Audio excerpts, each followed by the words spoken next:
Boa noite, amigos e amigas. Está começando mais um programa Toque do Coletivo Alvorada.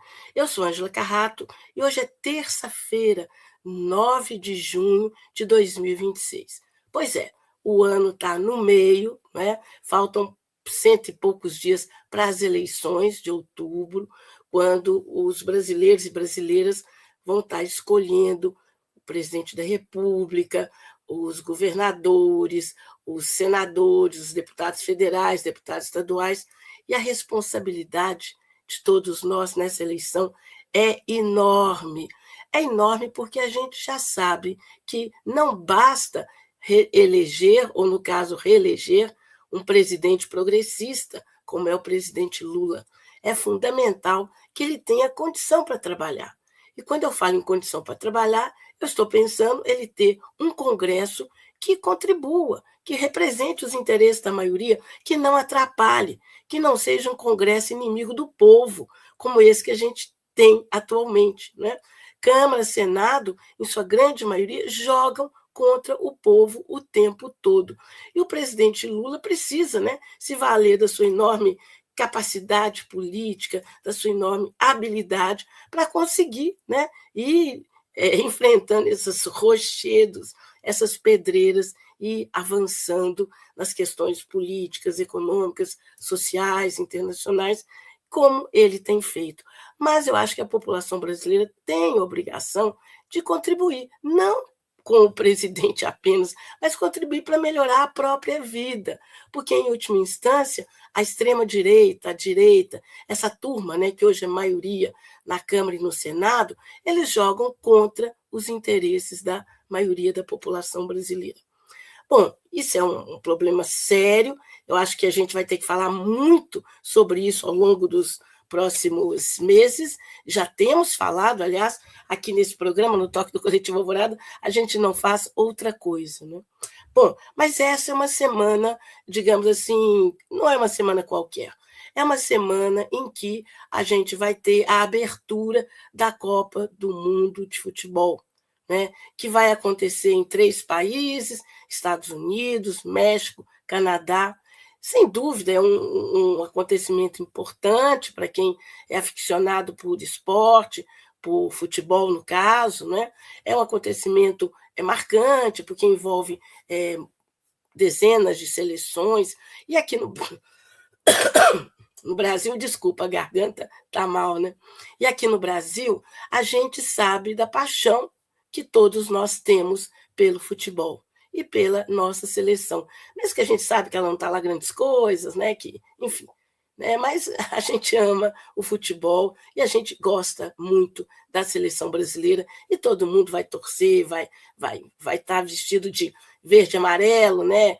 Não precisa ser necessariamente a camisa da CBF, que aliás é muito cara, né? Mas qualquer verde, amarelo, uma fitinha, um boné, uma camiseta, já está bacana e já sinaliza a nossa paixão. Né?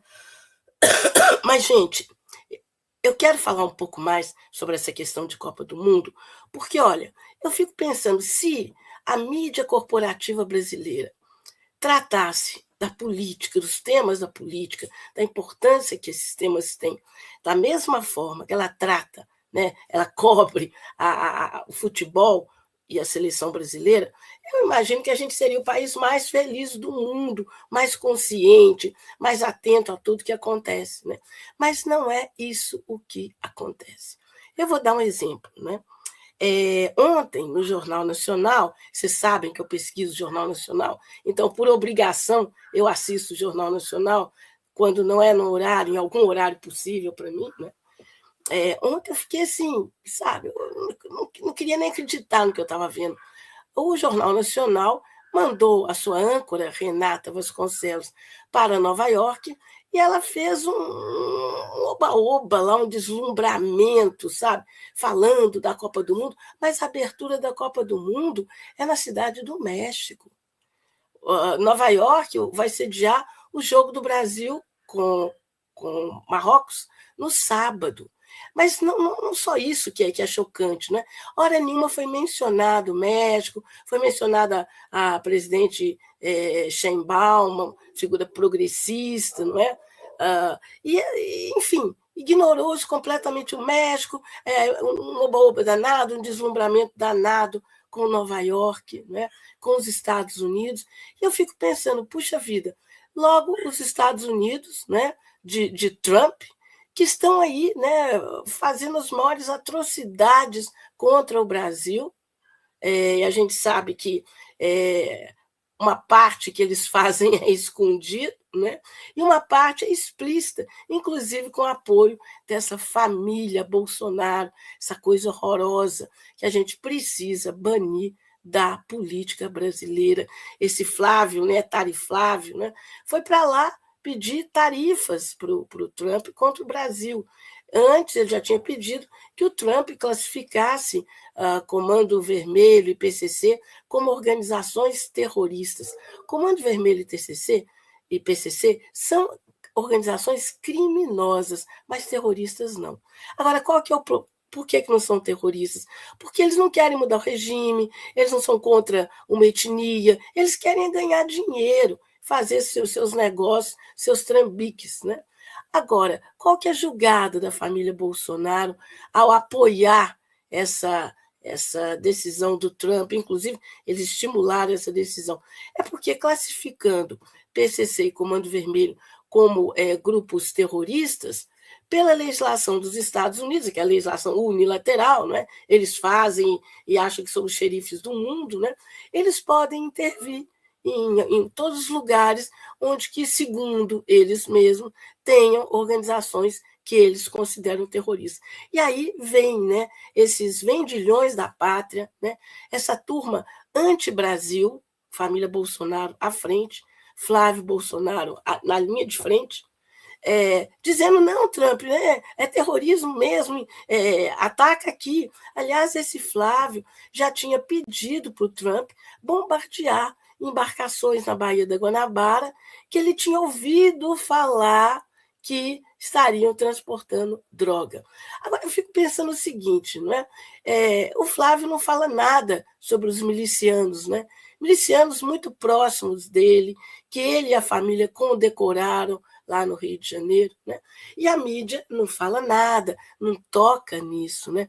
Aliás, a mídia corporativa brasileira joga junto, né, com esses inimigos da pátria, tanto que nesse momento tão crucial essas questões não aparecem, não são enfocadas. E pior ainda tem ministro do STF, né, no caso do Cássio Nunes Marques, que, com 10 dias de atraso, resolve, a pedido desse Flávio, censurar uma pesquisa da Atlas Intel que mostrava o Flávio simplesmente derretendo. Aliás, ele está derretendo por conta própria, não é? O derretimento dele é em função do quê? Dos trambiques, das corrupções dele com o Vorcaro, né? O ex-dono dono do extinto Banco Master, né? Que, enfim, o Intercept trouxe gravação dele chamando o Vorcaro de meu irmão, e pedindo grana, e querendo grana, e a gente não sabe até agora onde foram parar os 61 milhões, né, que ele conseguiu do Vorcaro. Então, quer dizer, é uma atrapalhada danada que a mídia corporativa faz de tudo para esconder, né? E mais ainda, o fato de ter Copa do Mundo não para a vida nos diversos países que participam, não. Mas aqui no Brasil, essa mídia, especialmente no ano de eleição, faz questão de, olha, vamos parar com tudo, sabe? E parar com tudo significa o quê? Significa deixar esse Congresso inimigo do povo, por exemplo, atuar do jeito que ele quer. Com uma luta enorme da população brasileira, conseguimos que fosse aprovado o fim da escala 6x1 na Câmara dos Deputados. Essa PEC já está no Senado e depende agora do Davi Alcolumbre, o presidente da Casa, colocar essa PEC em discussão e em votação. Mas a gente sabe que sem pressão isso não vai acontecer. E a mídia está caladinha. Esse assunto não está sendo tratado na mídia. Como também não está sendo tratado, digamos assim, a falta de candidatos da direita e da extrema-direita. Essa mídia fez de tudo atrás de uma tal de terceira via, que simplesmente não existe. E ela faz de tudo para ficar aí estimulando, né, candidaturas de extrema-direita, igualmente sem qualquer viabilidade. Entre essas candidaturas de extrema-direita estão o Caiado, né, estão o Zema, ele mesmo, ex-governador de Minas Gerais, o Romeu Zema, essa figura que nos 7 anos e pouco que administrou o nosso Estado, conseguiu detonar com Minas Gerais. Gente, eu não estou exagerando, a palavra certa é essa. Zema detonou com Minas Gerais. Qualquer área que você olha, né, só tem confusão, só tem problema, só tem cadáveres, né, ossos no armário para serem retirados pelo próximo governador. Isso é muito grave. E, no entanto, é esse Zema, não é, que está aí tentando, né, se colocar uma opção para o Brasil. Como assim? O cidadão destrói Minas Gerais e quer se apresentar como opção para o Brasil?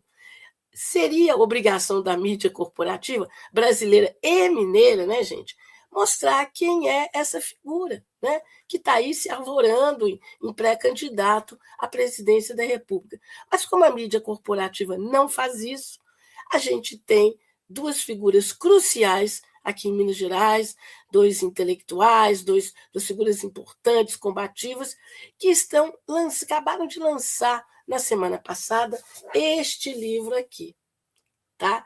Este livro, que é o Desvendando Minas, o mito da eficiência ultraliberal, que tem como organizadores o Gilson Reis e o Estevão Cruz. O Estevão Cruz é um cientista político, uma figura que conhece profundamente a política e a economia mineira. O Gilson Reis, vocês conhecem, né? Ex-vereador aqui em Belo Horizonte, por vários mandatos, é um professor, um biólogo, uma figura apaixonada pela questão ambiental, é um líder sindical também, e, no momento, ele está cursando um mestrado em direito ambiental. Mas a paixão dele, sem dúvida, é a política e é Minas Gerais em todos os seus aspectos. Então, é com o Gilson que nós vamos conversar hoje, não é? E o tema é exatamente esse livro, porque vocês lembram que o Zema, quando ele foi um azarão, né, uma figura que era inexperiente, não tinha nenhuma passagem pela política, e naquela onda bolsonarista, né, de última hora, ele agarrou no bolsonarismo, largou o partido dele, né, o Novo, para lá, e se elegeu. E se elegeu criticando a administração de Fernando Pimentel, jogando toda a culpa dos problemas de Minas Gerais no Fernando Pimentel, o que não é verdade. O Fernando Pimentel pode ter cometido erros, não estou discutindo isso, mas, sem dúvida, ele enfrentou uma barra que foi administrar Minas com o golpista Temer na presidência da República, depois de derrubada a presidenta Dilma. Né? Então, ele disse que a culpa de Minas Gerais ter que dividir o salário dos professores, vocês lembram, né? Foi escalonado, funcionalismo público e tal, era tudo do Pimentel e tal, e nesse lero-lero ele se elegeu. E o pior é que ele não fez nada no primeiro mandato dele, e no segundo mandato ele disse, olha, eu tenho que continuar a minha obra. E aí os mineiros e mineiras ainda, né, reelegeram essa figura no primeiro turno, pela segunda vez. Bom, para entrar a fundo nessa discussão sobre Minas Gerais, a situação de Minas Gerais, os problemas que esse ultraliberal, né, ultra-neoliberal Romeu Zema está deixando para Minas Gerais, a gente chama agora, para começar essa conversa, o Gilson Reis. Boa noite, Gilson. Boa noite, Ângela. Tudo bom, querida? Ai, estamos aí na luta, né? Uma belíssima introdução aí da sua fala. Muito legal. Parabéns. Obrigada. Olha, mas muito legal mesmo, eu não consegui ler tudo, mas eu li mais da metade. Que livro bacana, hein? Vocês reuniram um time de especialistas. Olha, eu acho que o Zema não tem resposta para o que está aqui, não. Mas Verdade. vamos por partes, né?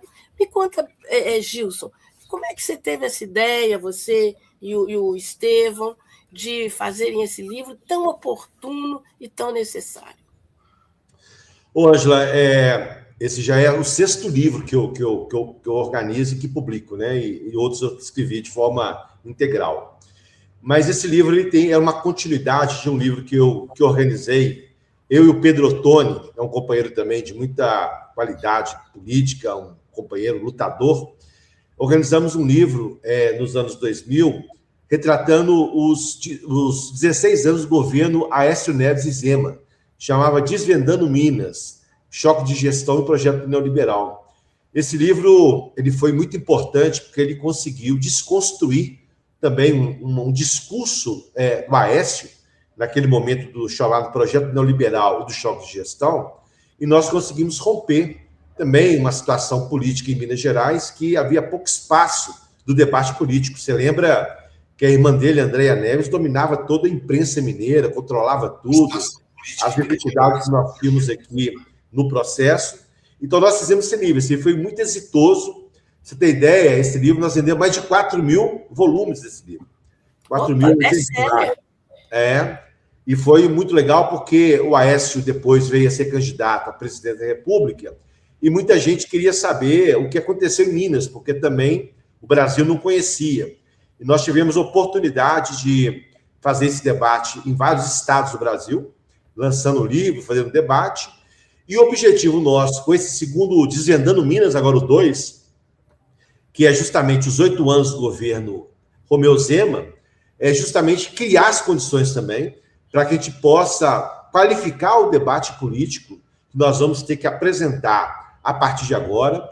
Nós não podemos transformar as eleições apenas na busca pelo voto, é preciso também construir ideias, propostas, apresentar um programa de governo capaz de reconstruir Minas em outra perspectiva, e, fundamentalmente, essa possibilidade ocorre na medida que nós compreendemos o que ocorreu em Minas Gerais ao longo dos últimos 8 anos. Então, o objetivo nosso é trazer para o cenário político de Minas Gerais um livro para militância política, para aqueles que querem conhecer um pouco do que ocorreu no estado de Minas Gerais nesses últimos anos e ajudar a formular não só o embate contra essa política ultraliberal desenvolvida em Minas Gerais pelo governo Zema e agora pelo Matheus Simões, que é candidato à eleição, mas também um candidato à presidência da República. O Zema é candidato à presidência da República. E nós temos nas eleições de 2026 uma situação muito particular, porque nós temos o presidente Lula, que está apresentando e vai apresentar um conjunto de propostas para reindustrialização, na área agrícola, na área de desenvolvimento, na área do transporte. Há um conjunto de questões sendo apresentada pelo presidente Lula para o governo de 2027 a 2030, então, portanto, preocupado com o Brasil e o Projeto Nacional de Desenvolvimento, enquanto do lado de lá tem vários candidatos que o único objetivo é derrotar Lula. É lógico que eles têm um projeto, mas o projeto deles fica submetido, fica escondido, porque sequer tem coragem de apresentar a formulação do projeto ultraliberal, que é a reforma da Previdência, nova reforma do trabalho, que é reforma do Estado brasileiro, destruindo o serviço público, privatização da saúde, da educação. Então, eles têm vergonha de apresentar e sabem que o povo não elegeria e não elegerá um projeto dessa dimensão de retrocesso. Então, se desenvolveu uma política do anti-Lula. E é muito interessante que você falava sobre o derretimento do candidato bolsonarista da extrema-direita, o Flávio Rachadinha, agora como é que chama? Tem outros nomes, né? Flávio Bolsomaster, tem vários nomes do sujeito, mas tem caído no primeiro turno, tem também caído no segundo turno, mas quando a gente olha o segundo turno, nós vamos ver que o Romeu Zema, o Caiado e o próprio Flávio Bolsonaro, eles têm mais ou menos o mesmo voto, porque se junta essa extrema-direita com o centrão e com essa política ultraliberal e neoliberal no Brasil, na tentativa de derrotar o Lula. Então, esse é o embate que nós estamos fazendo. É uma campanha do Lula, apresentando um projeto de nação, de soberania, de democracia, e, do outro lado, um conjunto de partidos, de candidatos, fazendo a campanha do anti-Lula, do anti-PT, e essa que é a dinâmica da luta política no Brasil. Então, a gente tem que ficar muito preocupado, porque as coisas ainda não estão definidas. É lógico que o Lula tem todas as possibilidades de ganhar as eleições em outubro desse ano, mas vai ser uma eleição muito apertada, muito difícil, como tem ocorrido em toda a América Latina. Nós estamos observando agora as eleições do Peru, lá a diferença é muito pequena, espero que lá a gente tenha êxito, acho que teremos êxito na eleição do companheiro do campo da esquerda, derrotando a Keiko Fujimori, mas muito apertado. Então, lembrando que a Dilma ganhou do Aécio Neves, a diferença é de 0,5% dos votos. E o Lula ganhou do Bolsonaro com menos de 2%. Então, são eleições muito duras, muito disputadas, mas eu tenho plena convicção que nós seremos ganhadores dessas eleições, e esse livro ajuda também a pensar esse país a partir de Minas Gerais. Porque, Ângela, quando eu analiso, nós estamos analisando o governo Zema, nós estamos falando também do governo Tarcísio, do governo Ratinho, do governo lá do Santa Catarina, de todos esses governos, do Caiado, do Brasil. Né? Então, nós estamos falando desses governos que têm, na sua essência, esse modelo de gestão gerencialista, privatista, contra os direitos sociais, os direitos ambientais e tudo mais. E esse é o modelo que essa extrema-direita e a direita brasileira têm a apresentar para o nosso povo. Então, combater o Zema, na essência, é também combater aqueles que se colocam na condição de candidatos, e a gente precisa desconstruir esse pensamento dessa turma da extrema-direita e da direita neoliberal brasileira. Sim. Olha, você falou coisas assim extremamente interessantes, e eu gostei muito, sabe, do subtítulo desse livro, O Mito da Eficiência Ultraliberal, porque, na verdade, você já tinha desmontado um outro mito, né? Na verdade, 2 mitos da gestão ou do desgoverno Aécio Neves aqui em Minas, que era, primeiro, o choque de gestão, e segundo, o déficit zero. Como que ele deixou Minas com déficit zero e, de repente, a dívida de Minas virou essa coisa que, né, absolutamente sem controle, que é a que o Zema está deixando para nós. E agora, né, nesse desgoverno Zema, é de novo essa mesma conversa, né, Gilson? Falando que não, é um governo diferente, um governo eficiente. Eu queria que você contasse para nós que diferença e que eficiência é essa que eu não vi nos 2 mandatos do Zema. E não estou vendo no seu sucessor, esse Matheus Simões, que aparece na televisão como governador e dizendo, muito prazer, eu sou Matheus Simões, porque ninguém sabe quem que ele é, né? É um zero à esquerda, na verdade, né? Mas veja só, na época dos Vedando Minas 1, a gente falava, nossa, como eu gostaria de morar nas propagandas do Aécio. É impressionante, né? Porque as propagandas eram maravilhosas, né? Parecia que tudo caminhava para um bem-estar social, o Estado que crescia, desenvolvia. É lógico que naquele período do presidente Lula, Minas Gerais se desenvolveu porque havia uma política de desenvolvimento no Brasil e os estados acabam também indo a reboque da política nacional, né? Mas quando você olhava para Minas Gerais, o tal de choque de gestão, você demonstrava na prática a falta de compromisso do governo com projetos de desenvolvimento, claro, com os movimentos sociais, com as políticas públicas. Então, naquele período já se apresentava como o modelo neoliberal aquilo que nós conhecemos como os pressupostos, né? Construído desde os anos 70 do século passado, naquilo que designou a chamar neoliberalismo ou globalização neoliberal. Agora, o Romeu Zema, ele dá um passo à frente. Há uma discussão, inclusive, acadêmica, que esse não é um tema para nós discutirmos aqui, se o projeto do Zema é um projeto neoliberal extremista ou se é um ultraliberalismo. E nós temos caminhado nesse sentido de definir o governo Zema como um governo ultraliberal. Porque, além das questões que envolvem a dinâmica da gestão, do gerencialismo, por exemplo, das questões que envolvem as ações de privatização, as questões que favorecem o grande capital em detrimento da sociedade, a precarização dos serviços públicos, o Zema inova ainda mais porque ele é um governo antidemocrático, muito mais do que o próprio Aécio Neves, que já era também, tinha suas características, mas ainda havia um diálogo com o governo Aécio Neves e com o governo Anastasia. O governo Zema se constitui num governo autoritário. Aliás, ele é um bolsonarista de sapatênis, que nós falamos, né? É um cara que tem todas as convicções dessa visão fascista ou neofascista da sociedade brasileira.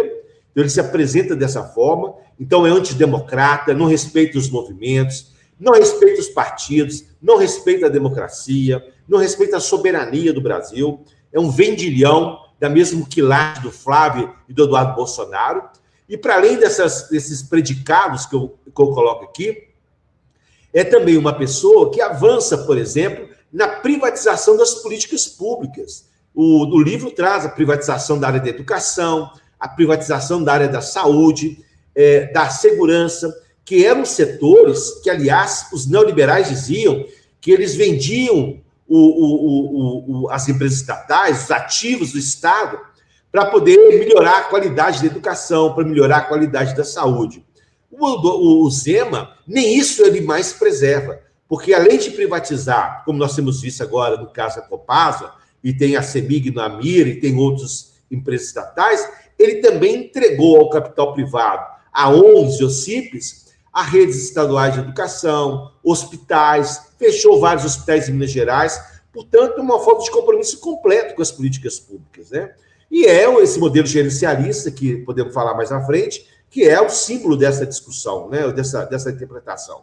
Então, um pouco disso, né? E lembrando, viu, Ângela, o Zema surge na política como um neófito, um outsider, uma pessoa que não era da política. Ele surge no momento da crise política profunda no Brasil, promovida pela elite brasileira, no curso da crise de 2008, que explode a partir de 2013, 2014. Eles derrubam a presidente Dilma, prendem o presidente Lula, cria uma crise institucional vista há muito tempo no Brasil, e esse governo ele se constitui a partir dessa crise. Aqui em Minas Gerais, a disputa entre PSDB e PT, a sociedade articulada pela grande mídia rejeita esses partidos e essa forma de governança, e vai, então, assumir uma condição de uma pessoa da antipolítica, antissistema, outsider, e que vai vincular a sua proposta a esse mundo que despreza a política, despreza as relações, que é tão cara ao povo mineiro e à sociedade mineira, que é da construção política, da conversa, da argumentação, que ele simplesmente neutraliza e retira da vida política do Estado. Sim, sem dúvida. Agora, eu queria que você entrasse mais na questão dessa dívida, né? Hoje, ele conseguiu mais que dobrar a dívida de Minas Gerais, apesar de que o governo Lula estendeu, né, todas as possibilidades para que essa questão fosse equacionada lá atrás, mas ele fez questão de não quero, e, né, fala um pouco sobre isso, porque as pessoas não têm muita clareza, sabe, sobre esse duplicar da dívida de Minas Gerais e a responsabilidade do Zema nisso. Nós temos um excelente artigo que trata sobre a dívida no livro, feito por vários economistas que tratam da questão da dívida pública em Minas Gerais, e traz vários elementos. Mas, assim, para dizer da dívida de Minas, a gente recorre ao governo Fernando Pimentel. Naquele período, depois do golpe de Estado, a situação as finanças de Minas já estavam complicadas, complicam ainda mais. Não sei se você lembra, Ângela, que naquele período o governo Michel Temer, é a primeira vez na história de Minas Gerais que Minas Gerais fica sem um ministério. A primeira vez em toda a história republicana, Minas não fica nenhum ministério, porque a posição do Aécio, que foi um dos artífices do golpe, lembra todos nós, que o Aécio foi um dos indutores. Quando ele perde a eleição, ele não aceita a derrota, e ele fala que derrubaria o governo do presidente Dilma logo no primeiro dia de governo, ou, aliás, na hora que anunciou a derrota dele. E ele vai fazer de tudo para criar as contradições, as dificuldades para Fernando Pimentel governar Minas Gerais. E um dos elementos estruturantes da ingovernabilidade de Minas Gerais era justamente a dívida pública, né? A dificuldade do Estado de fazer gestão, porque era cobrado do Estado o pagamento de serviço da dívida. E o Estado estava quebrado. Isso levou o governo Zema, o governo Pimentel, a não pagar salários, dividir salários, ter dificuldade de fazer a gestão, e entrou com uma ação no Supremo Tribunal Federal. E logo depois que o Pimentel sai do governo, até o último dia de governo, o Estado brasileiro, o Temer, não aceitava negociar e não aceitava aplicar. Aliás, apresentou o programa de privatização, de acordo da dívida, que destruiu o Estado. Privatizava tudo, reduzia salário de servidores, acabava com o concurso público, era até arrasado. E o Pimentel não aceitou. Logo depois, quando o Pimentel sai, o que nós temos? Nós temos uma decisão do Supremo Tribunal Federal que suspende o pagamento da dívida de Minas. Não sei se você lembra daquela frase do Romero Jucá, precisamos fazer um grande acordo nacional para prender o Lula, derrubar Dilma, com o Supremo e com tudo. Então, o Supremo, logo após a saída do Pimentel, o que ele faz? Ele vai e cria uma condição para suspender o pagamento da dívida e o Zema, o Bolsozema, né? Esse bolsonarista aqui de Minas, ele deixa de pagar a dívida. Minas não paga a dívida nos últimos anos, durante todo o governo do Romeu Zema. Agora, diferentemente do que aconteceu no período anterior, a dívida do Estado de Minas Gerais, que era da ordem de 80, 90 bilhões de reais quando ele assume o governo, hoje está na ordem de 200 bilhões. Explodiu. Ou seja, ele não pagou um centavo da dívida e a dívida mais que dobrou nos últimos 7 anos. Na mão dele. Que eficiência é essa desse governante que diz que teve eficiência, e eu vejo a propaganda dele, tem vontade de entrar no rádio e enforcar quem fez aquela propaganda, porque ele fala, Minas Gerais resolveu o problema da dívida, agora nós temos dinheiro para investir em educação, em saúde, não investe em educação, não investe em saúde, e é mentira, é uma mentira atrás da outra, né? Então, assim, o que ocorreu foi isso, ou seja, o governo, nós temos aí o aumento exponencial da dívida. Já no governo Zema, é uma outra coisa é um escândalo, Ângela.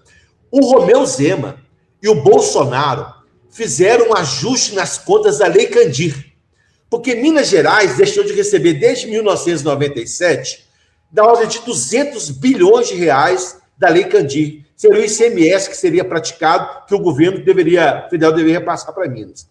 Até 2018, eu, inclusive, era vereador na época, eu fiz um estudo sobre a dívida aqui de Belo Horizonte, mas de Minas Gerais, era da ordem de 130 bilhões ao débito do Brasil, do governo federal, com o governo de Minas. O Bolsonaro reúne com o Zema e faz um acordo da dívida. A dívida que era 130 bilhões foi reduzida para 11 bilhões de reais, menos de 10% da dívida. E o parcelamento foi até 2030, será até 2030. Ou seja, isso não é um acordo feito nem de pai para filho.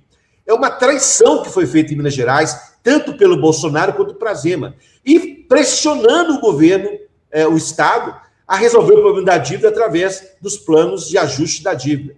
Então, na prática, o que o Zema fez foi deixar a dívida ampliar para poder agora apresentar, seja no Propag, seja no plano anterior, um processo de entrega do patrimônio público dos mineiros aos rentistas, ao mercado financeiro que opera a dívida pública de Minas Gerais.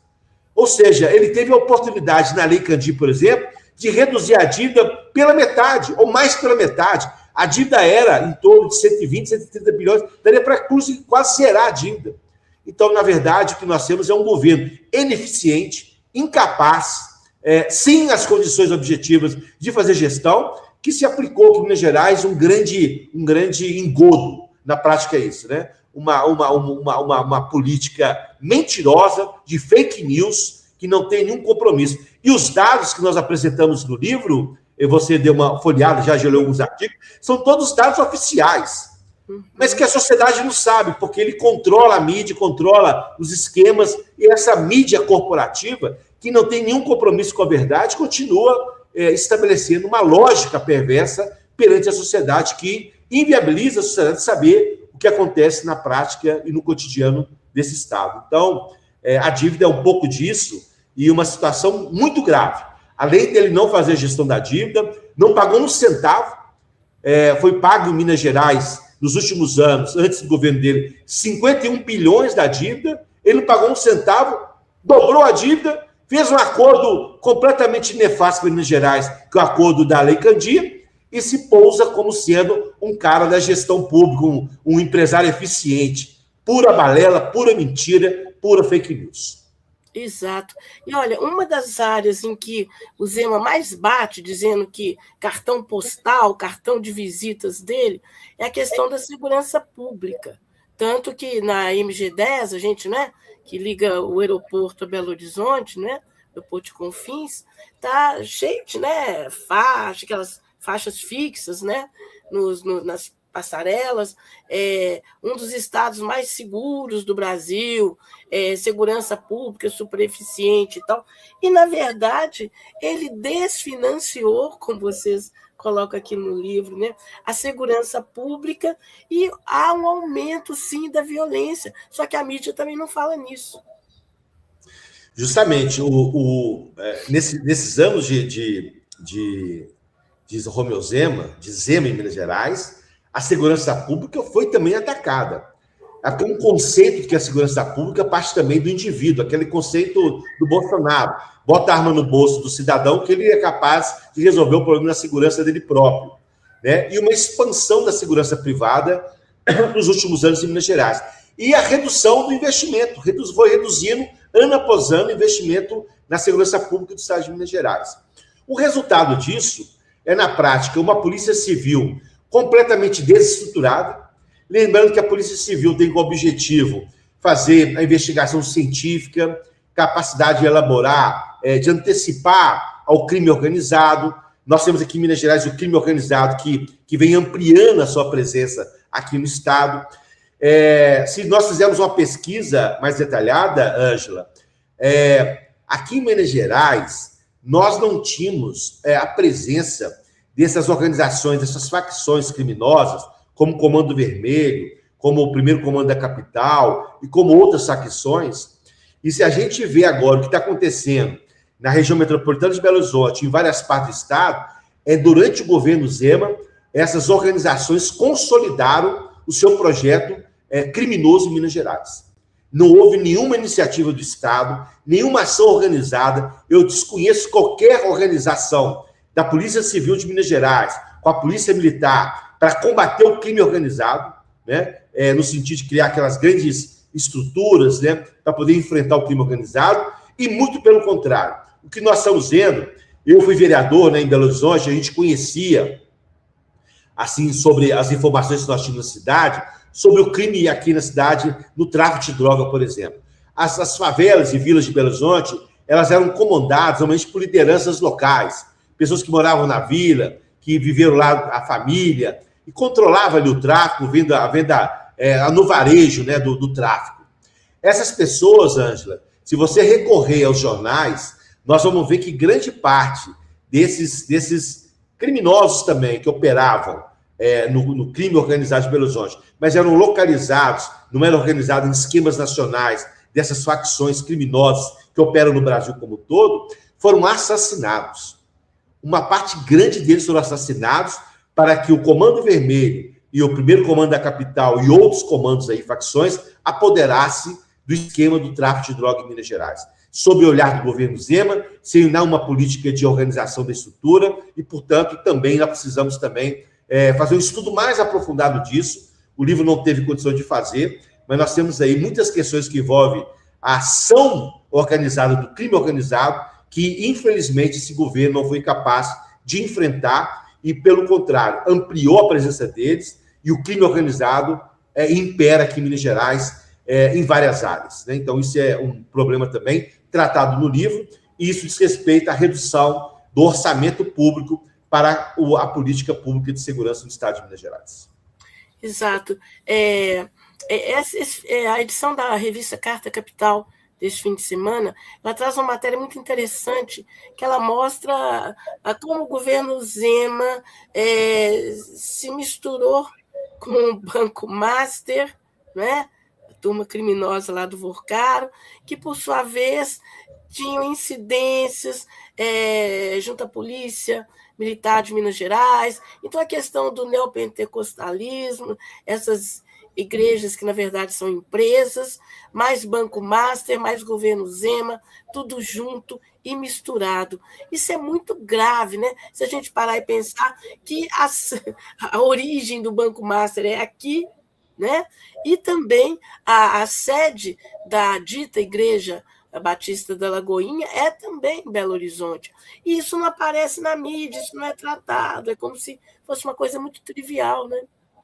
Essa é uma questão. O Zema está denunciado como também tendo recebido dinheiro do esquema do Banco Master para a campanha eleitoral, R$ 1 milhão, portanto, foi beneficiário do esquema de corrupção, de dinheiro público, inclusive, né? Dinheiro de aposentado do Rio, do Macapá, de Amapá, de São Paulo, de vários lugares do Brasil. Então, é um envolvimento. O Matheus Simões, Ângela, ele, como vereador em Belo Horizonte, é ligado à Igreja da Lagoinha, do Zé Tel.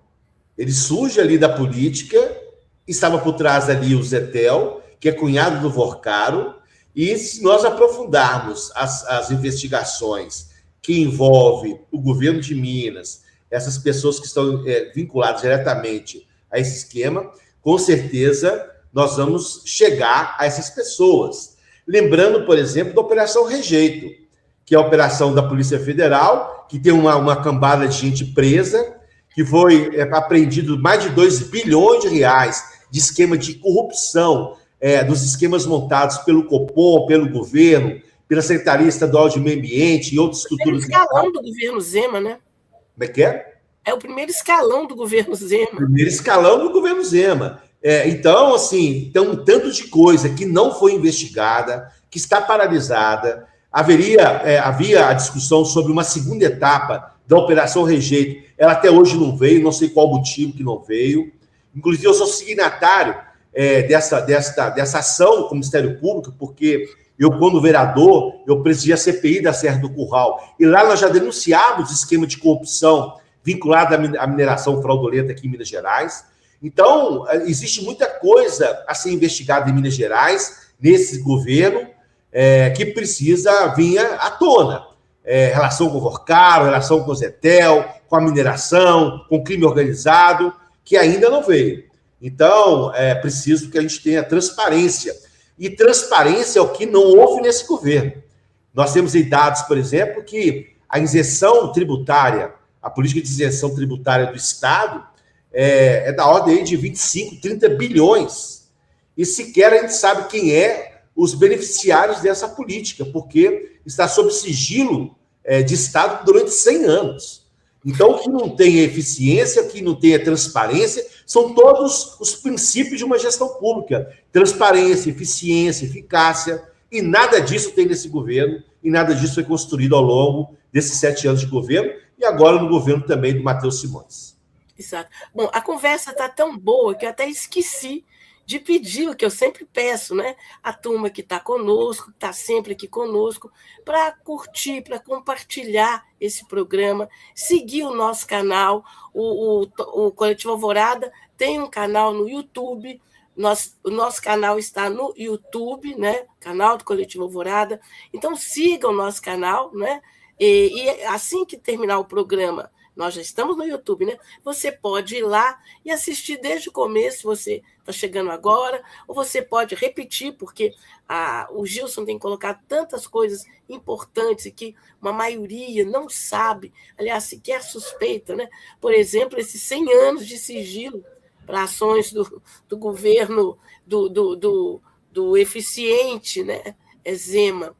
Então, gente, nos siga lá, né, no YouTube ou aqui no YouTube, compartilhe, né, porque vocês sabem, nós integramos a mídia independente. Nós não temos apoio de governo, nós não temos Banco Master, né, nós não temos Fintech nos apoiando, nós não temos a Faria Lima nos apoiando, não temos mineradora, nada, não temos e não queremos, né? Então, a gente precisa contar com vocês. E aí, além de curtir, de compartilhar, que é uma forma de mostrar para os algoritmos que vocês estão engajados, que vocês estão gostando, estão curtindo, esse conteúdo, que esse conteúdo é relevante. É fundamental quem puder colaborar também com o Coletivo Alvorada, porque a gente, toda essa ação 24 horas por dia que o Coletivo Alvorada faz é com esses recursos, né? Então, olha, na nossa chave, né, para vocês colaborarem com o Pix, né, para o Coletivo Alvorada, é alvoradacoletivo@gmail.com. Repetindo, nosso chave Pix para você colaborar com qualquer valor é muitíssimo bem-vindo e será muitíssimo bem aplicado. É alvoradacoletivo@gmail.com. Né? E olha, tem muita gente conosco aqui, dando boa noite, as pessoas lembrando, né, como o Gilson era um vereador dos mais combativos em Belo Horizonte. É verdade, eu lembro, eu acompanhei o mandato dele, os mandatos, né, Gilson? Mas tem uma pergunta aqui de uma telenauta que está sempre aqui conosco, eu agradeço muito a audiência dela, ela me mandou aqui pelo meu zap pessoal, que é a Sofia Diniz. Ela está dizendo o seguinte, ela pergunta, nesse livro, você e o outro organizador, né, o Estevão Cruz, vocês abordam a terra arrasada que o Zema fez na cultura em Minas Gerais? Olha, tem um artigo muito legal do Mata Machado, Bernardo Mata Machado, um artigo muito bacana, muito forte, juntamente com o nosso companheiro, vou lembrar o nome aqui, esqueci, mas que trata sobre o projeto da organização da cultura de Minas desde o primeiro dia de governo, Zema. O primeiro ato do governo, nessa questão da redução do papel do Estado, foi a concentração de 12 secretarias. Ele unifica a Secretaria de Cultura com a Secretaria de Turismo. E a Secretaria de Turismo associada. Então, na verdade, ele abandona a política de cultura ao longo do período do governo dele. Né? É uma política de terra arrasada, onde o financiamento é quase que ínfimo. Fecha, por exemplo, estruturas de cultura, como o BDMG Cultural, que era um local que tinha uma extensa formação cultural, o próprio Palácio das Artes afetado, da sua estrutura, dos serviços prestados. Então, há um conjunto de ações do governo. Minas Centro, não é? Minas Centro, né? Então, a política de gestão na área da cultura, ela ficou submetida a uma política também muito esvaziada na área do turismo, e eles vão executar uma política quase de terra arrasada também na área da cultura. O que trouxe algum alento à cultura mineira nesse período de Zema foi aquelas duas, a Paulo Gustavo, a Lei Paulo Gustavo, que trouxe recursos. Mesmo assim, o governo ele tentou boicotar os recursos que derivavam desta lei, que foi aprovada ali no período da pandemia, e depois a lei, uma nova, aquela que foi aprovada pelo Congresso Nacional, que também trouxe recursos para Minas. Então, que era carimbado, não dava para poder fazer. Então, há um artigo muito, muito forte, talvez um dos artigos mais bem elaborados aqui do nosso trabalho, que é feito, como eu disse, pelo Israel do Vale, que foi até presidente da TV Minas, governo Pimentel, e do Mata Machado, Bernardo Mata Machado, que contribuiu muito com a elaboração do artigo, e é um artigo que deve ser muito estudado. E ele trata sobre toda a tragédia desenvolvida ao longo dos anos em várias áreas da cultura mineira, que merece uma atenção especial na leitura do livro sobre o tema de cultura aqui em Minas Gerais. Exato.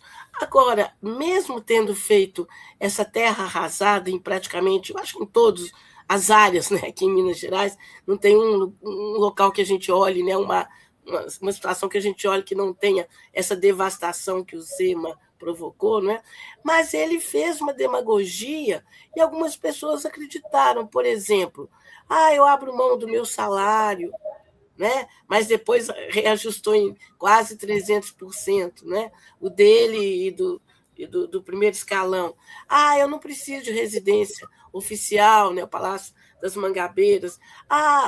Vamos abrir o Palácio da Liberdade para atividades. Eu, particularmente, não estou gostando do uso que o Palácio da Liberdade está tendo. E eu gostaria que você comentasse isso, porque tem gente que fala, não, tá vendo? Foi um governo aberto, olha aí o Palácio da Liberdade, agora a gente entra lá, esse negócio de palácio não tem nada a ver, abriu mão do salário. Mentira, né? Olha, essa é outra falácia desse governo. Ele inicia o primeiro dia de governo falando que ele ia reduzir o papel do Estado, que ele ia fazer a moralidade, que ele teria um Estado eficiente, eficaz, na perspectiva do chamado gerencialismo do Estado, que é um conceito empresarial aplicado à gestão pública, que na prática ela não consegue se consolidar porque o Estado não visa lucro, o Estado visa o bem-estar da pessoa, o bem-estar da sociedade. Então, jamais o Estado tem vocação para o lucro e jamais tem vocação para qualquer tipo de empreendimento que possa ultrapassar esses conceitos da garantia mínima de condições de vida do povo. E ele falava o seguinte, nós vamos reduzir o número de secretarias, vamos reduzir o salário do servidor, dos secretários, do governo do Estado. E o que nós observamos ao longo do tempo é que esse discurso foi todo para água abaixo. Ele aumentou, como você disse, em 300% o salário dele, 300%, numa tacada só. Pegou os secretários, também teve aumento em todas as secretarias, em toda a estrutura do primeiro e segundo escalão, vinculado, inclusive, a estruturas de ganhos de dinheiro, vinculada às autarquias, que normalmente têm recursos derivados disso. E, em contrapartida a essa estruturação de pirâmide invertida que ele praticou, ele não vai fazer concurso público, vai reduzir a qualidade do trabalho, vai reduzir salário dos servidores, porque não negocia com os servidores. Nós tivemos greves agora importantes, por exemplo, na área do meio ambiente, na área da educação, na área da saúde, porque há uma redução dos salários praticados pelo governo de Minas Gerais. Então, na prática, ele faz uma política, ele faz um discurso de eficiência e de eficácia do gerencialismo público, da gestão pública. Ele diz que não aumentaria por parte dos políticos, ele faz justamente o contrário, e no que diz respeito aos servidores e aos trabalhadores, ele simplesmente nega, inclusive, concurso público, né? Então, o primeiro ato, não sei se você lembra, Ângela, do governo Zema, havia em Minas Gerais 6 mil servidores que estavam emprestados de secretarias, que era a estrutura, vamos dizer assim, estrutura de governança do Estado. Ele demitiu 6 mil trabalhadores, foi o primeiro ato dele. Ele teve que recontratar todo mundo, porque o Estado entrou em colapso, porque não havia possibilidade de governança. Então, ele, desde o início, ele confrontou com os servidores, teve que voltar atrás, nesses contratos que haviam, e durante os governos dele, os 2 governos dele, foi justamente uma política de melhorar as condições para ele, para os empresários, como nós dissemos anteriormente, a partir dessas isenções tributárias, seja para os secretários, pelo setor empresarial, do agronegócio e da mineração, principalmente esses 2 setores, foram os que tiveram privilégios homéricos nesse governo. Então, isso aí foi perfeitamente e permanentemente conquistado. Agora, para o povo, para os servidores, para os trabalhadores, normalmente é uma política de terra arrasada também, praticada pelo governo. Exato. Você tocou nessa questão minérios e tal, e a relação do Zema com as mineradoras, né? Em especial com a Vale, que tem uma história de destruição em Minas Gerais. Basta lembrar de Bento Rodrigues, basta lembrar de Brumadinho, 2 crimes ambientais, humanos, com quase 300 mortes, não é? E o governo Zema fez o quê? Olha, um dos atos assim, mais tristes da história de Minas foi o crime da Vale em Brumadinho, o crime da Vale em Mariana. Na semana posterior ao crime de Mariana, foi o primeiro crime ocorrido, o Zema reuniu no Palácio da Liberdade com o presidente da Samarco, e dizendo que a partir daquele dia, Minas Gerais jamais aconteceria algo parecido com aquilo, que o governo de Minas teria compromisso com a segurança na mineração, que era necessário tomar medidas e tal. Passado pouco mais de um ano, acontece aquele crime de Brumadinho, em potencial muito maior do que aconteceu. Então, o governo Zema, ao longo dos seus 7 anos de governo, representou na prática uma política de entrega para a mineração de ambientes de preservação, de acordos espúrios. O Copom passou a operar em toda a sua dimensão para facilitar as operações de mineração, a liberação de licenças, seja de instalação, seja de operação, seja licenciamento para poder organizar a mineração nas estruturas. E eu cito, tem um artigo, eu fiz 2 artigos desse livro, eu cito 3 ou 4 exemplos da relação do governo Zema com a mineração. A Empabra, aqui na Serra do Curral, e toda a mineração da Serra do Curral, inclusive ela é fruto da Operação Rejeito, é justamente a Operação Rejeito que vai pegar a corrupção de forma clara relativa a esse esquema.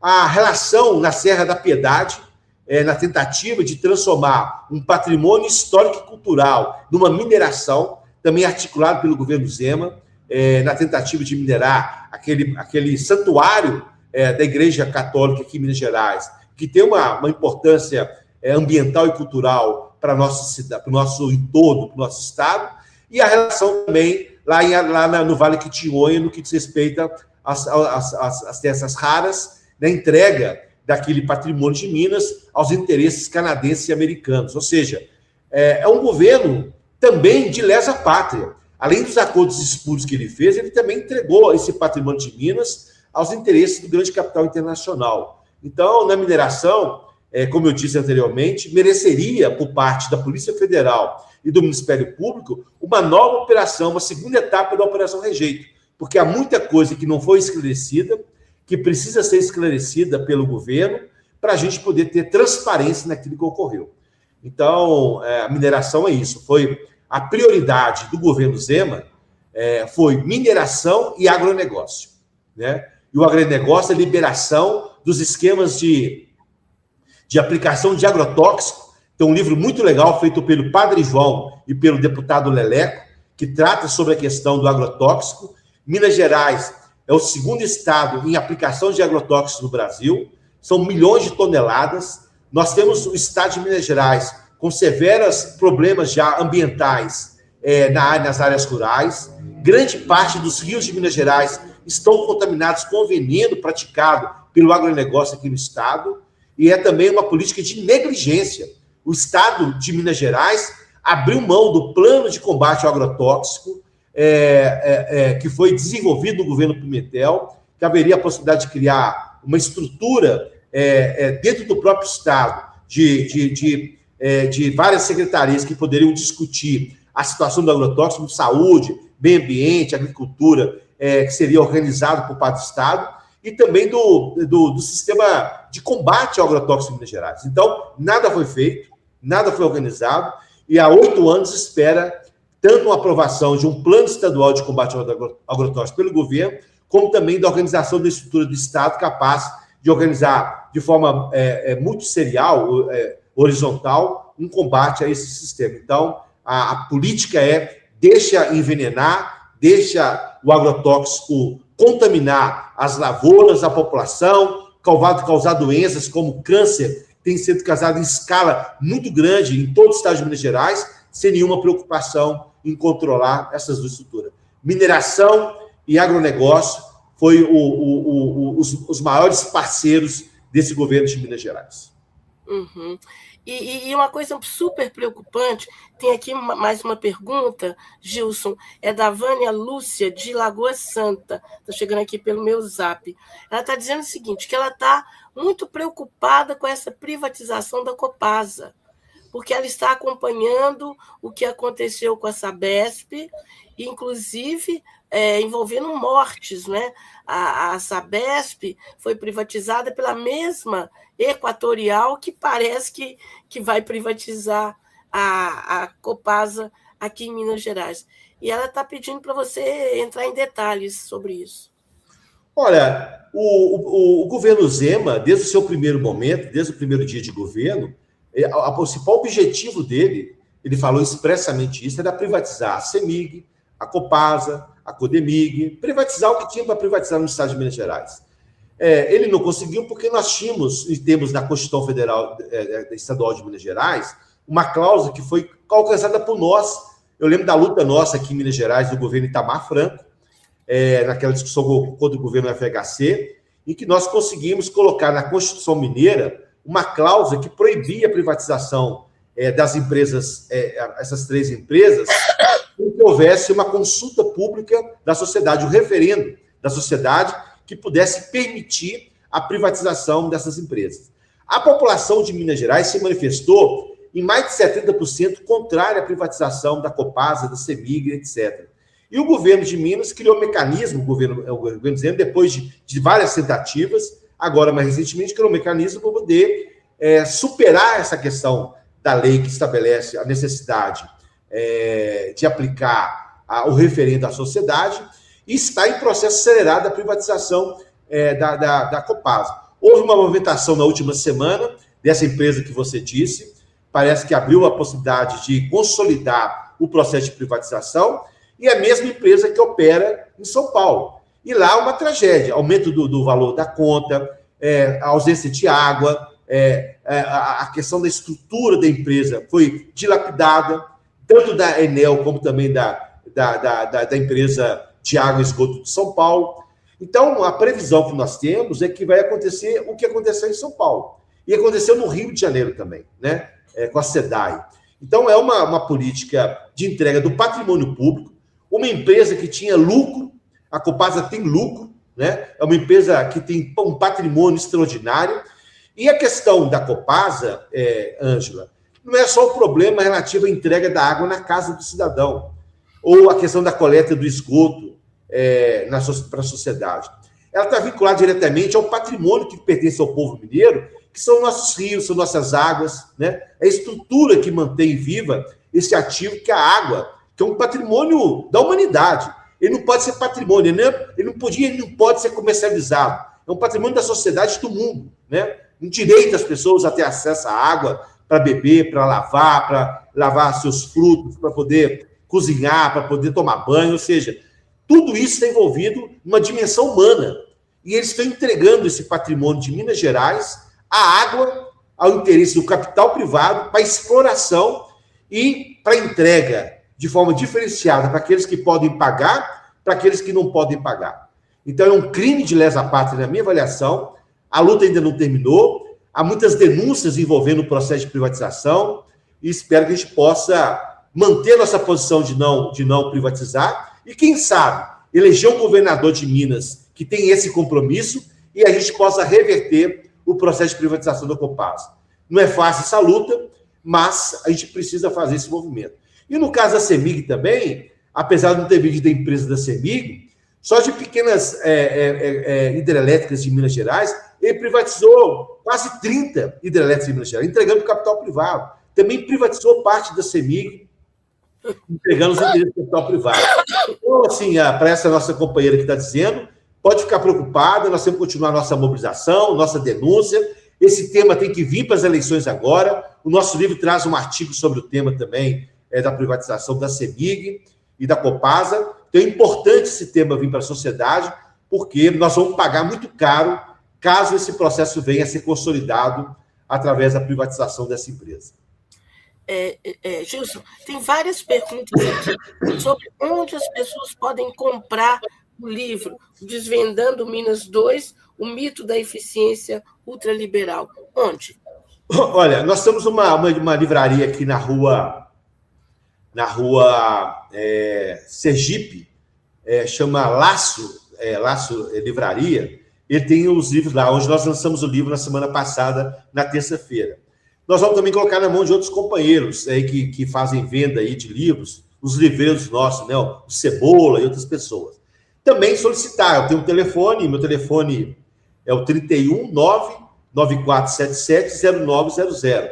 A gente pode também ver uma forma de entregar o livro para pessoas que queiram comprar esse instrumento. Agora, o que nós queremos... Pedir, por favor, do número, eu vou pedir para a Alexandra, se possível, ela colocar o número do seu telefone na tela. É o 99477-0900.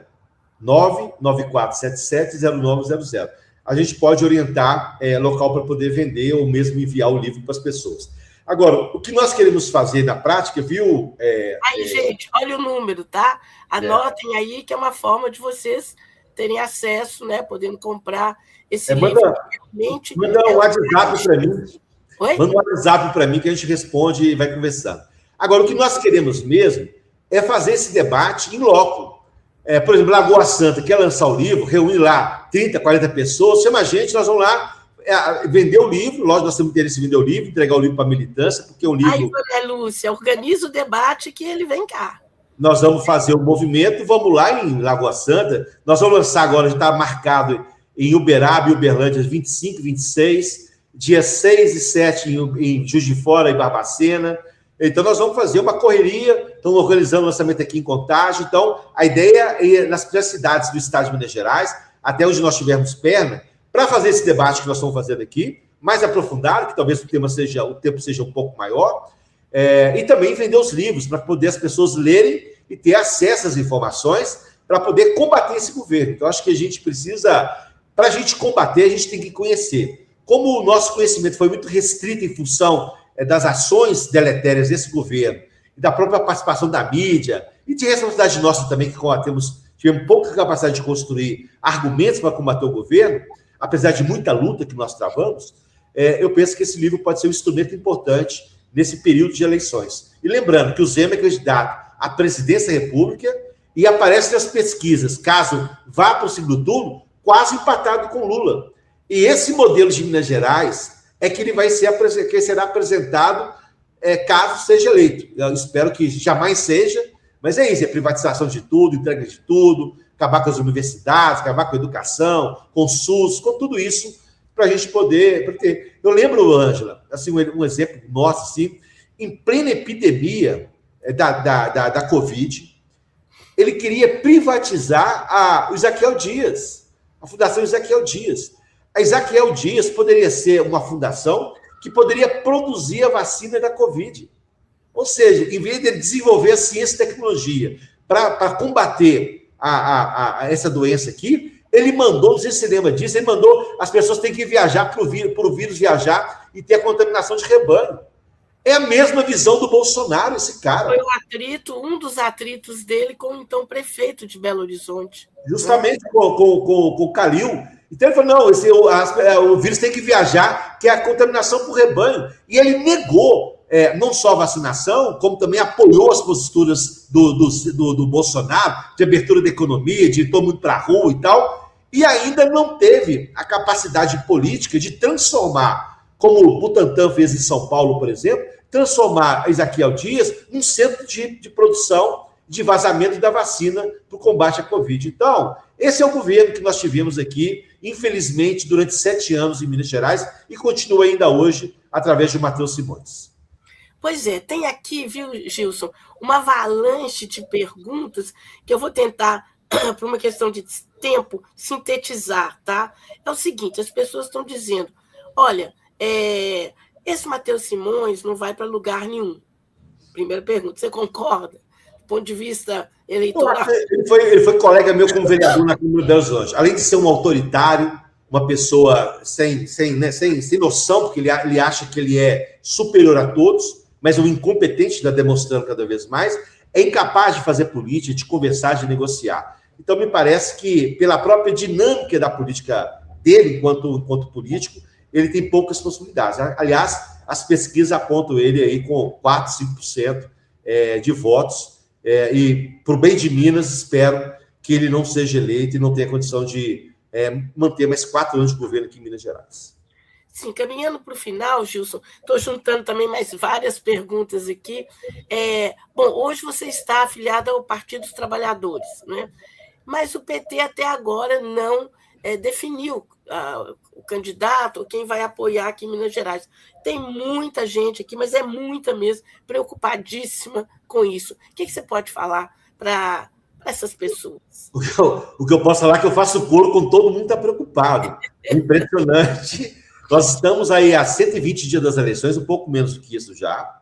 Nós não temos um candidato ou uma candidata, nós não temos um programa, nós não estamos organizando para poder fazer um embate, porque as eleições desse ano, elas são muito importantes para o Brasil. E como nós dissemos inicialmente, é uma eleição muito disputada. Em Minas Gerais, nós não temos candidato. O Matheus Simões é o candidato aí do governo, mas tudo leva a crer que ele não terá condições de aumentar a sua condição para poder fazer a disputa. Tem o Cleitinho, que é um cara de quinta categoria também. Queria ser comentarista de futebol, não é isso? Justamente, envolvido em também tanto de confusão. Ele está sob pressão, porque disseram que tem uma parte da elite mineira dizendo que se ele vier candidato, eles vão denunciar os esquemas, que até agora não sabemos quais esquemas, mas lá em Divinópolis há muita denúncia em relação a ele. E nós não temos um candidato até hoje. O nosso candidato seria o senador, o Josué de Castro. Não, o senador lá, o presidente do Senado Federal, o Rodrigo Pacheco. O Rodrigo Pacheco, mas por problemas pessoais, parece, teve dificuldades, ele tem alguns problemas aí que foram apresentados aí, deixou de ser candidato, e nós demoramos muito a apresentar. Porque não é só discutir a candidatura, não é só discutir quem vai ser o candidato ou a candidata, é discutir o programa, é discutir o que nós vamos fazer para reconstruir Minas Gerais depois de 8 anos de governo do Partido Novo e do Zema. Então, a gente precisa muito mais do que isso. Então, a minha preocupação é muito grande, faço coro com todo mundo que está aqui, e espero que nos próximos dias possa ser lançado o candidato, a gente possa fazer uma frente ampla. Eu também não acredito em lançamento de candidaturas que não tenha essa visão mais ampliada da campanha, para a gente combater os nossos inimigos. Aqui em Minas Gerais é o Zema, é o Matheus Simões, essa turma que tenta reproduzir Minas Gerais, a chamada governança da extrema-direita em nosso Estado, e construir um programa que seja da reconstrução do Estado de Minas Gerais, vinculado ao programa do governo Lula, que está discutindo a questão da retomada do desenvolvimento econômico, da industrialização no Brasil, da retomada da Petrobras, da produção de fertilizantes, da produção de trens e trilhos para retomar uma indústria ferroviária no Estado e no Brasil potente. Enfim, há um conjunto de discussões no governo federal sendo construídas que deverá estar vinculado a Minas Gerais. Infelizmente, por não termos candidato ainda com essa perspectiva, nós estamos nessa situação aí, nessa situação muito ruim.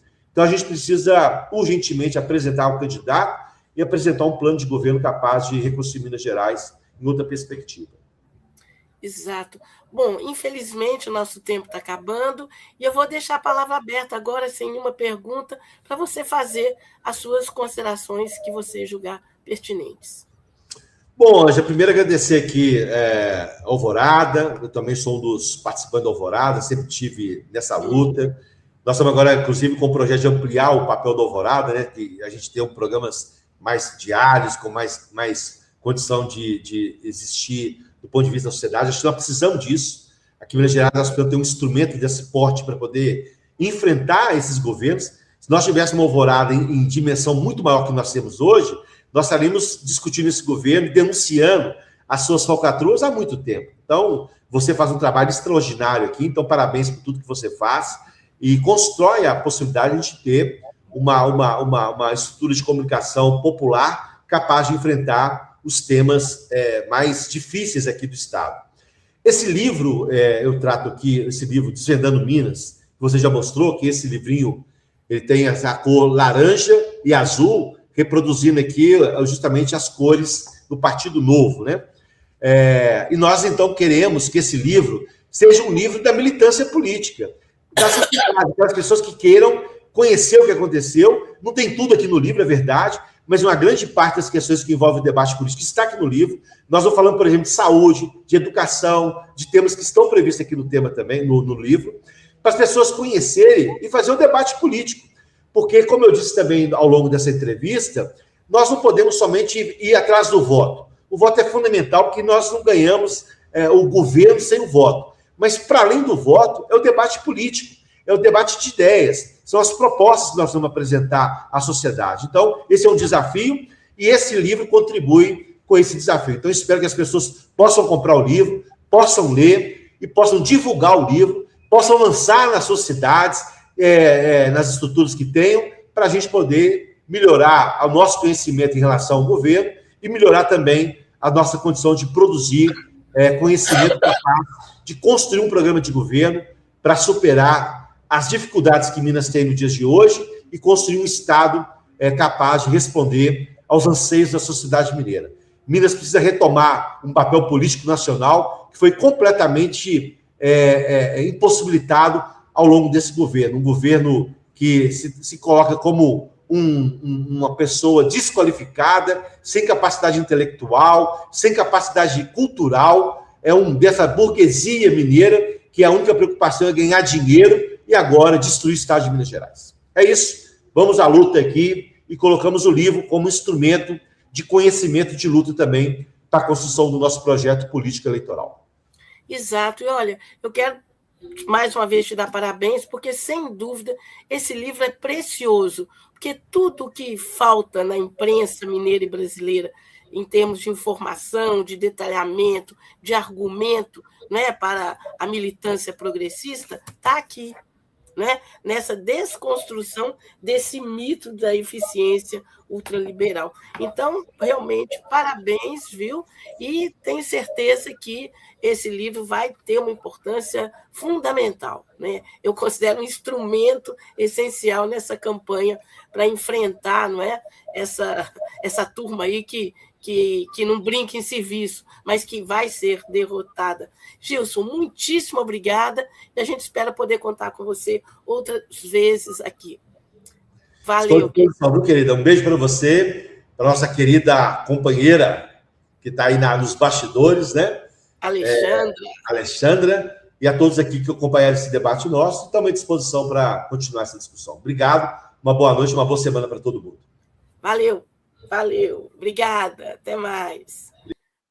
Bom, gente, agora a gente vai para a parte final do Toque do Coletivo Alvorada, que é aquele momento em que eu falo um pouco, não é, o que vem pela frente, né, nos próximos dias, em termos da atuação do Coletivo Alvorada.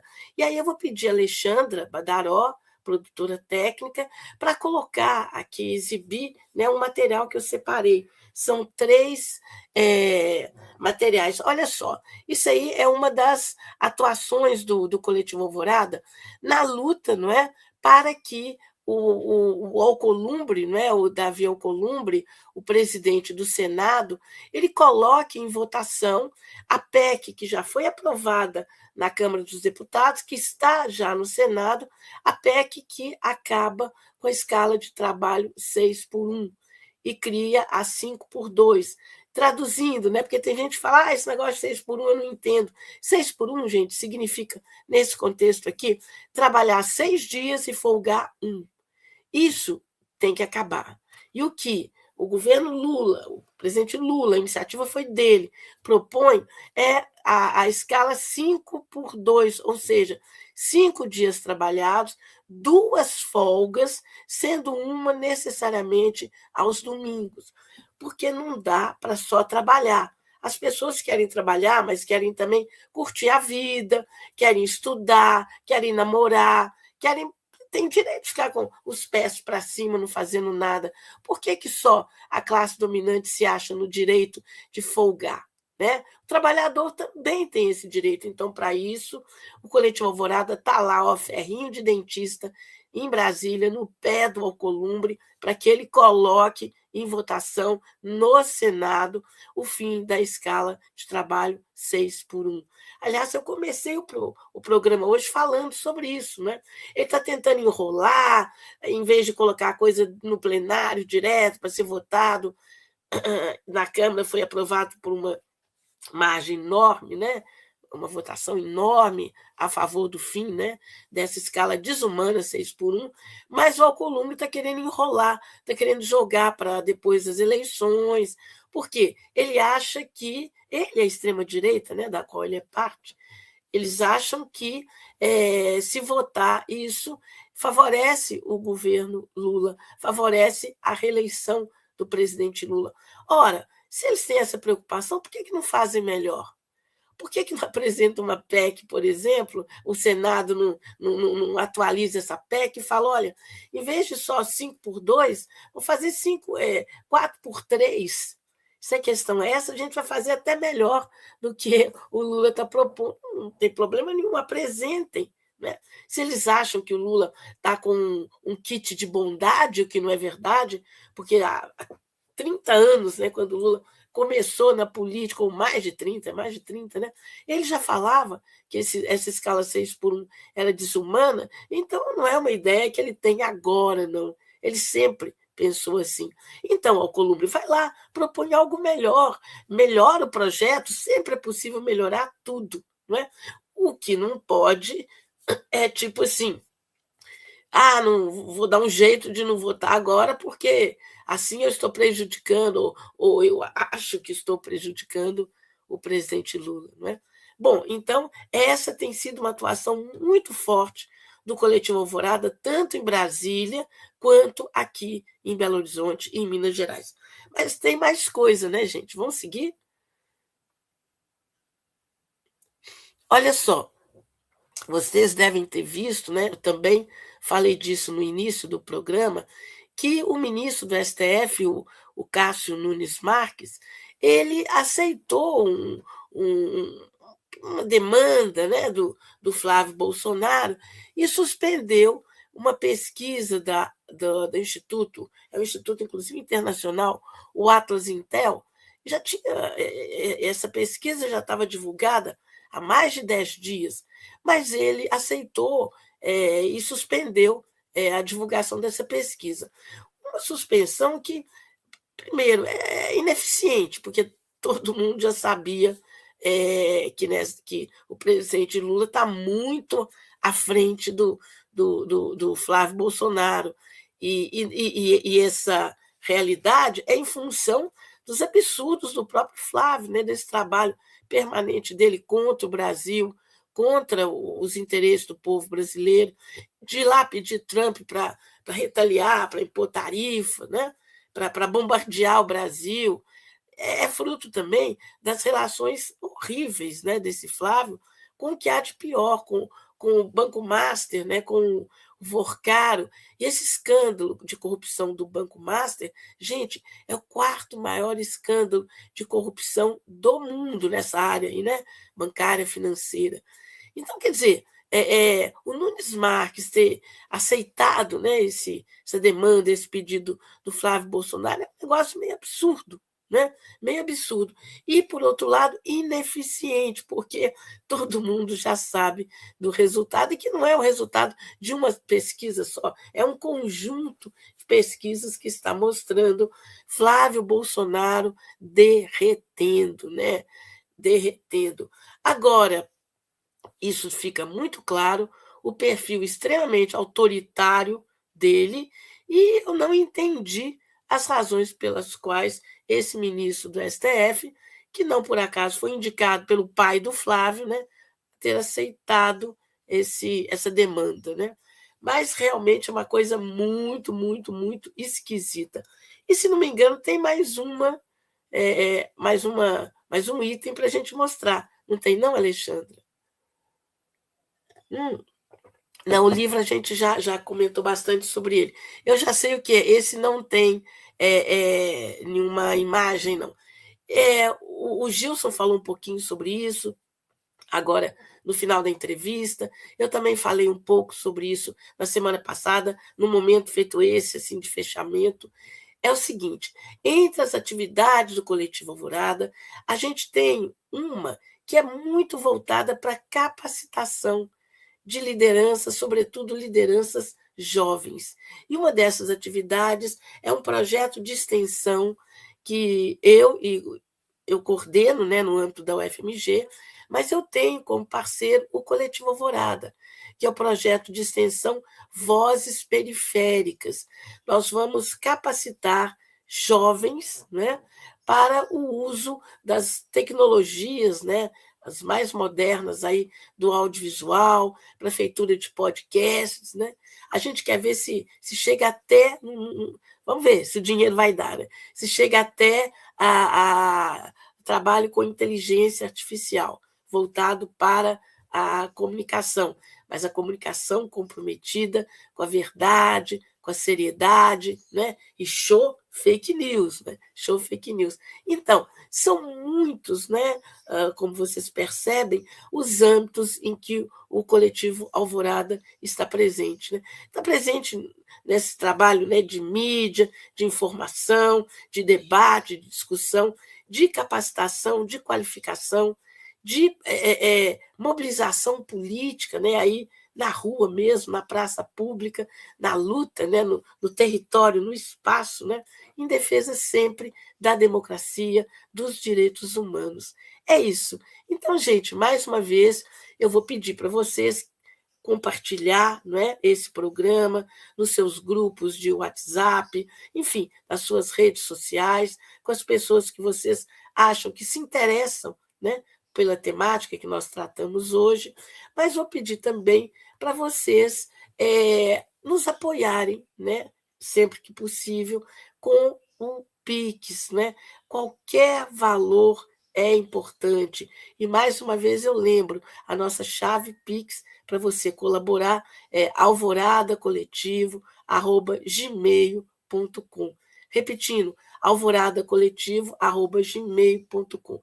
No mais, a hora que terminar esse programa, que já está nos segundinhos finais, nós continuamos aqui no YouTube. Você pode ir lá e assistir o programa do começo, voltar nas partes que você achar mais interessante e recomendar, né, gente?